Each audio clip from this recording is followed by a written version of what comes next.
Alors, la question numéro 1, je vais vous lire la question. Alors, c'est une question qui dit: bonjour coach, je suis tombée enceinte avec un stérilet. Un stérilet de mon mari.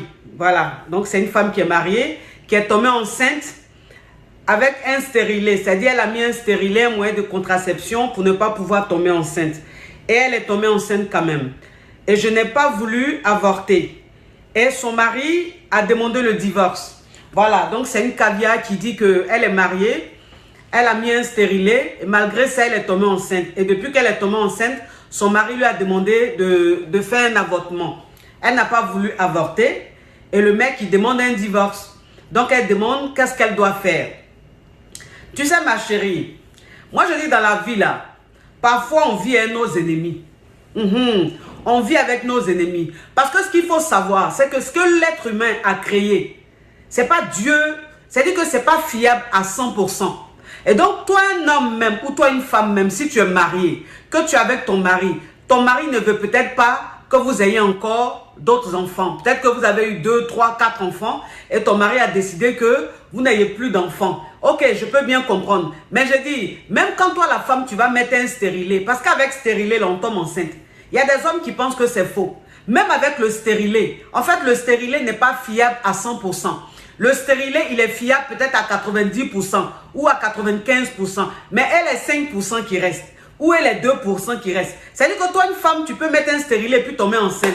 Maintenant, toi, une femme qui est mariée légalement et que tu as mis un stérilet, tu tombes enceinte, ton mari te demande d'aller enlever. Toi, ton éducation, ta religion ne le permet pas. Et ton mari te dit, comme tu ne veux pas enlever là, moi, il demande le divorce. Ma chérie, il n'a qu'à demander le divorce. Il n'a qu'à demander le divorce. Franchement, c'est ça qui est quoi? Moi, c'est ce que je dis toujours. Je dis, vous savez, dans la vie, là, parfois, on est dans des foyers où on pense qu'on est marié, on est heureux. Pourtant, on n'est pas heureuse. Pourtant, on n'est pas heureuse. Parce qu'un homme même qui ose demander le divorce, parce que sa femme est tombée enceinte et elle ne veut pas enlever la grossesse, cet homme-là, c'est un yougos. Ça veut dire que c'est un homme qui, même de toute façon, tôt ou tard, allait te quitter. C'est-à-dire que tôt ou tard, il allait te quitter. Il cherchait juste un prétexte. Voilà, il a trouvé le prétexte pour partir. Sinon, quelqu'un ne peut pas quitter sa femme, qu'il a mariée légalement, parce qu'elle est enceinte. Un homme qui fait ça, là, ça veut dire que lui-même, là, il y a longtemps, il voulait partir. Mais il ne savait pas comment faire pour partir. Il cherchait juste une cause. Il cherchait juste la petite bête.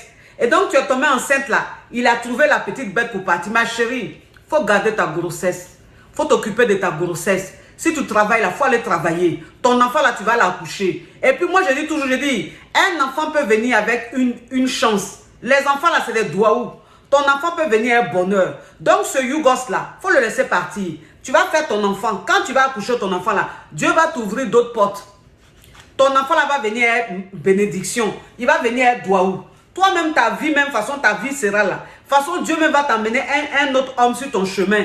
Plus caviar. Un homme qui respecte la femme, là. Toi-même, tu as dit, mais Dieu merci. Donc, j'étais dans ce foyer-là même, là, je n'étais pas heureuse.